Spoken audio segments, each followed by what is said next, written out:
Welcome to the Balance Code podcast, a place where you have permission to step outside the hamster wheel of day-to-day life and learn tools to create more balance. My name is Katie Ressler. I'm a licensed therapist and burnout and hidden grief specialist. I support ambitious, goal-driven people who are ready to get off the one-way train to burnout and start to enjoy life again to the fullest. Oh, and by the way, I'm a mom of 3, an expat living in Germany who is still learning the language, and an entrepreneur. Living my balance code is what keeps me able to work in incredible ways without burning out. So let's find your balance code.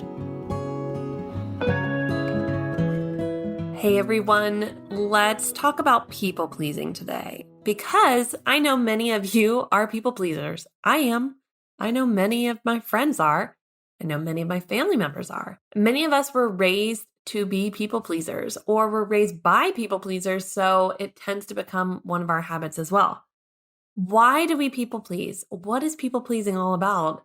And is it actually a really selfish act? Let's dive in. Let's start with that last question. Okay, when we're people pleasing, one of our biggest goals is to either feel something or not feel something. Here's what I mean. When I get a request from someone to help them do something, and I really know, I don't really have the time, I don't really have the resources right now, I'm just exhausted, which, by the way, I don't actively think of all those things. I just know they're playing in the background. I will say yes immediately. Oh, of course I can help you. Yeah, totally. Here's what's really going on. I want them to be happy. I want them to like me. I want them to continue to value our friendship. I want them to continue to value our partnership in whatever way, if it's in business. So of course I'm going to say yes. It's about me. I want them to feel a certain way about me so that I feel important, worthy, capable, and that is why I people please. Or you might be on the other side of the coin. I people please so that I don't feel alone, so that people are always around me, and so they know they can come to me, so then I'm not stuck by myself. I people please so I never feel like a failure in life. I'm always needed. I'm always capable, right? So it's kind of the opposite of what I was saying before in the beginning, is that I want to feel wanted, desired, needed, important, versus I don't want to feel. One of those you gravitate towards, whether it be I don't want to feel like a failure or I want to feel capable. Yes, they're saying the same things, but one of those sentences you'll gravitate more towards. And that is why you people please. One of those sentences, whether it be about loneliness, failure, worthiness, something around shame or guilt, one of those will be a driving force. And we've talked about this can lead us to burnout, but it also leads us to people please. People pleasing is a very self-centered act. I know that goes against everything that we believe about people pleasing. No, Katie, people pleasing is about other people. I want to make them happy. I want to help them. Why? Why? And the answer to the why, and the more you ask yourself why to those answers, you get to the foundation of what it is. And it is about you.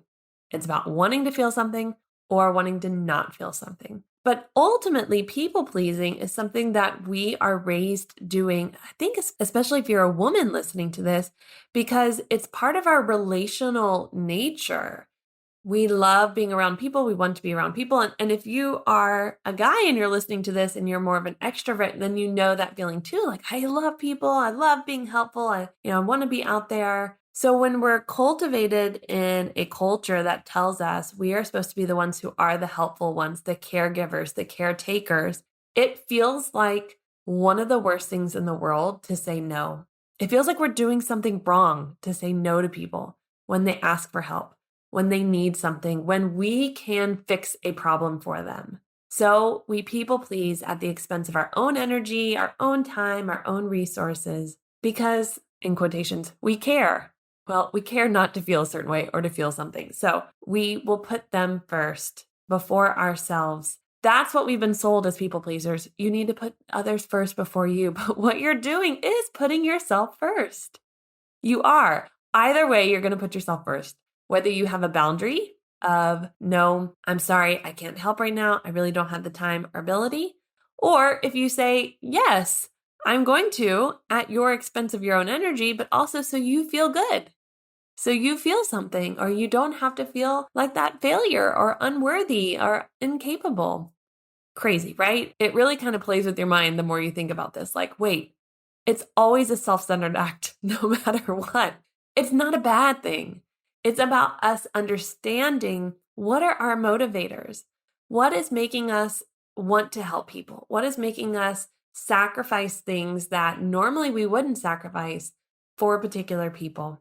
And are we conditioned to be this way? Are we told this is what we're supposed to be in our culture, in our society? Maybe it's even in your religion. Like, are you told to be this way? And what is the why? What is the why behind it? What is the why behind it for you? I think often people who know that they're around somebody who's a people pleaser abuse it. And they will create a dynamic of guilt towards the other person if they don't help. Well, like, but you're so good at this. Oh, but it's such a shame if it's not you doing it, right? Like, there are ways that they play with our emotions because they know we'll break, because they know we're people pleasers.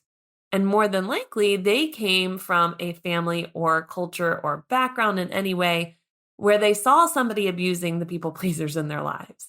This topic is super complex, but at the root of it, people pleasing is about fulfilling something we have within ourselves that we need to learn how to fulfill on our own. If it's I don't want to feel like a failure, so I'm going to overgive to others and I'm going to show how capable I am, that's about your mindset and your belief system around failure. And if it's this feeling of like, I always want to be achieving, and the way to achieve is to always and say yes and keep going and going and going. I have to share with you, you weren't great because you achieved something. You were already great. And then you achieved something.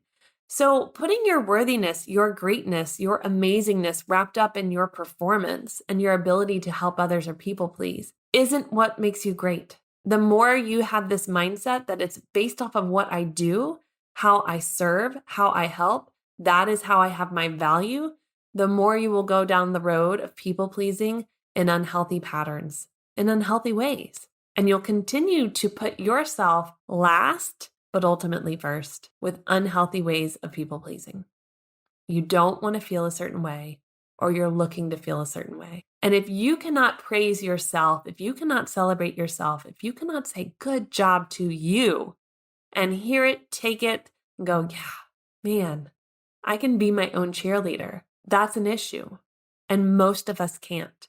Most of us look outside of ourselves to get that gratification, to have that feeling of achievement. We need somebody else to tell us we've done a good job. We're so helpful. We're so deserving of whatever it is that we receive because we did all this work. So I'm here to tell you that a lot of the things that motivate us when it comes to people pleasing are driving us towards burnout. They're not adding to your balance code. Now, am I saying give up all volunteering and don't do this and always say no, even though you actually have the time and the ability? No, not at all. Volunteer for the things that light you up and excite you. And in the moment that they start to drain you in a way that is not productive and helpful at all, okay, it's time to take a pause. It's time to reevaluate. If somebody needs help in that one moment and you're right there and you can do it, that's being a good citizen. That's not people pleasing. People pleasing is when you do it so that they will like you, that they will value you, that they will see you worthy. This is where it starts to get into the world of almost codependent, right? Like they need me and I need them. They need me and I need them. They need me and I need them. And whoa, it's an addiction. So take some time right now to sort of reflect on, am I a people pleaser? Why? What's my why about people pleasing? And how can I start to fulfill that need within myself versus look for it outside of myself? Because the more I look for it outside of myself, the more it will become an unhealthy pattern. Another big episode today, even though short, full of food for thought. As we wrap up, I want to take a moment to thank Stuck Up North for their review of the podcast. They said, "You have a gift for making messy things clear. I love your great examples and willingness to share personal examples." Thank you to Stuck Up North for this great review. If you would like to leave a review for the podcast for me to read on one of the episodes, please do that on your favorite platform. or you can go to katierussler.com/podcast, find the episode you really enjoyed, and leave a review there. Here's to finding our balance code. Thank you so much for listening to today's episode. If you have a moment, please leave a rating or a review so that others can find this podcast who are looking for support just like you. Let's connect on Instagram at katie.russler or at Balance Code Podcast, or check down in the show notes to find ways that we can work together and see other offerings that I have for you at this time. And as always, here's to finding our balance code.